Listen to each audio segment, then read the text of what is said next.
반갑습니다. 범이쌤입니다. 이제 다음 달부터 운전하는 모든 분들은 정말 조심하셔야 될 것 같습니다.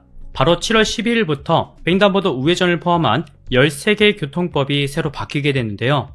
특히 경찰은 7월부터 3개월 동안 새로 바뀌는 내용을 포함한 교통법규 위반 차량을 집중적으로 단속하겠다고 밝힌 만큼 오늘 내용 잘 참고하셔서 억울하게 과태료 또는 범칙금을 내는 일이 없었으면 좋겠습니다. 그럼 먼저 시작하기 전에 제가 간단한 퀴즈를 내볼게요. 이게 아직도 논란이 되고 있거나 이번에 새로 바뀌는 부분이 있어서 나는 얼마나 잘 알고 있는지 한번 맞춰보셨으면 좋겠습니다.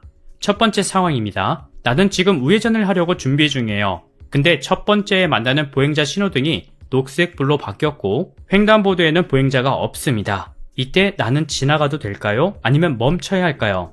두 번째 상황입니다. 우회전을 하자마자 또다시 횡단보도를 만나게 되는데요. 이때 보행자 신호등은 적색불이지만 그 앞에 사람이 서 있습니다. 이때 멈춰야 할까요? 아니면 그냥 지나가도 될까요? 세 번째입니다. 이번에는 신호등이 없는 어린이 보호구역 횡단보도를 지나려고 하는데 길을 건너는 사람은 없고 기다리는 사람도 없습니다. 그럼 그냥 가도 될까요? 아니면 멈춰야 할까요? 마지막 네 번째 상황입니다. 이번엔 회전 교차로에서의 상황인데요. 내가 회전 교차로에 진입할 때 이때 좌측 깜빡이를 켜고 들어가야 할까요? 아니면 우측 깜빡이를 켜야 할까요? 먼저 첫 번째 상황은 아직도 잘못 알려주고 있는 부분이 있는데요. 결론부터 말하면 횡단보도를 건너는 보행자가 없더라도 보행자 신호가 적색으로 바뀔 때까지 기다려야 하는 게 맞습니다. 이건 신호 위반이 맞아요. 하지만 이 부분을 현재 경찰이 단속을 하지 않고 있기 때문에 보행자 신호등이 녹색불이라고 해도 사람이 없으면 당연히 그냥 지나가도 된다고 하는 분들이 계시는데요. 경찰 측에서도 횡단보도에 보행자가 있더라도 보행자의 방해만 되지 않으면 지나갈 수 있지만 만약 사고가 발생하면 신호 위반 사고로 처리된다고 합니다. 그러니까 소통의 원활을 위해서 보행자 신호가 녹색일 경우 지나가도 단속을 하지 않지만 사고가 발생하면 12대 중과실 또는 형사처벌 등에 처한다고 말하고 있는 거예요.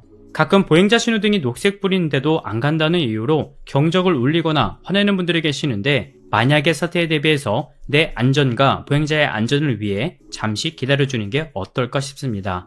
그리고 그 다음 두 번째에 만나는 횡단보도 이 부분이 7월부터는 또 새로 바뀝니다. 내가 우회전을 하자마자 두 번째 횡단보도를 만나게 되는데요. 근데 이제는 횡단보도에 사람이 있으면 대부분 멈췄다가 지나가실 거예요.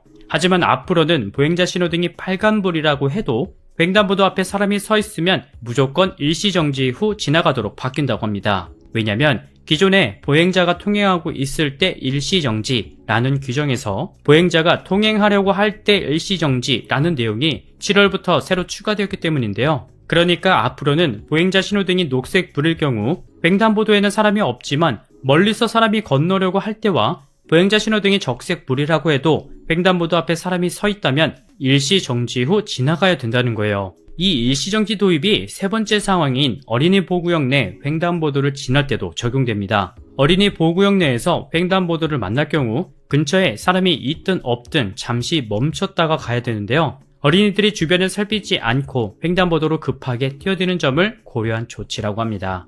이 외에도 총 13개 항목들이 새로 추가되었는데요. 특히 여기서 9번 항목인 등화점등 조작 불이행에 대해서는 여러분들이 알고 계셔야 하는 게 하나 있습니다. 바로 네 번째 상황인데요. 가끔 회전교차로에 진입할 때 깜빡이를 켜지 않고 들어오거나 그냥 나가는 분들이 계시는데 앞으로 회전교차로에 진입할 때는 왼쪽 깜빡이를 꼭 켜고 진입해야 되고 나갈 때는 우측 깜빡이를 켜야 됩니다. 왜냐면 회전교차로에 진입할 때 오른쪽 깜빡이를 켜게 되면 이게 뒷차에게 진입하지 않고 그냥 나간다는 신호가 되기 때문에 뒷차에 혼동을 줄 수 있어 사고의 위험성이 커지기 때문인데요. 그리고 가끔 회전 차량이 먼저 돌고 있는데 진입 차량이 무턱대고 들어오는 경우가 많아요. 이때 사고가 나면 회전 차량이 우선권을 갖고 있기 때문에 진입하려고 했던 차량이 가해자로 처벌을 받을 수 있으니까 이 점 주의하셔야 되고 만약 이 네 가지 상황을 지키지 않을 경우에는 6만원의 범칙금과 벌점이 부과되기 때문에 반드시 기억해 두셔야 될 것 같아요. 하지만 이 소식을 먼저 접한 분들은 오히려 교통체증이 더 심해질 수 있는데 그건 고려 안 하냐, 또는 우회도로부터 제대로 확보한 상황에서 법을 개정해라, 신호등 체계부터 먼저 바꿔라 등의 의견들이 많은데요. 물론 보행자 보호 의무 강화도 좋지만 운전자를 보호하는 규정은 약하고 한쪽으로 몰린 현 상황을 문제라고 지적하고 있습니다. 그중 가장 대표적인 게 무단횡단 사고인데요. 보행자가 절대 지나갈 수 없는 곳인데도 갑자기 사람이 튀어나와 발생하는 무단횡단 사고 한 번쯤 보셨을 거예요. 이렇게 매년 무단횡단으로 인한 사고율은 점점 발생하고 있지만 보행자를 보호한다는 의무만 강화했지 무단횡단하는 사람의 처벌은 전혀 강화되지 않고 있습니다. 오히려 지금까지 시행해왔던 안전속도 5030 정책이나 스쿨존 제한 속도를 다시 손보고 있는데요. 왕복 6차로, 8차로 도로 등 사람이 통행하지 않는 도로에는 제한 속도를 이전 속도로 다시 바꾸고 있거나 어린이 보호구역 제한 속도 역시 오후 10시부터 그 다음날 오전 8시까지 탄력적으로 제한 속도를 시속 30km에서 시속 50km로 바꾸고 있는 상황입니다. 결국 시행 취지가 아무리 좋았어도 함께 개선돼야 할 근본적인 문제를 간과했기 때문에 이런 일들이 생기는 것 같은데 이번에 새로 바뀌는 부분에 대해서 여러분들은 어떻게 생각하시나요?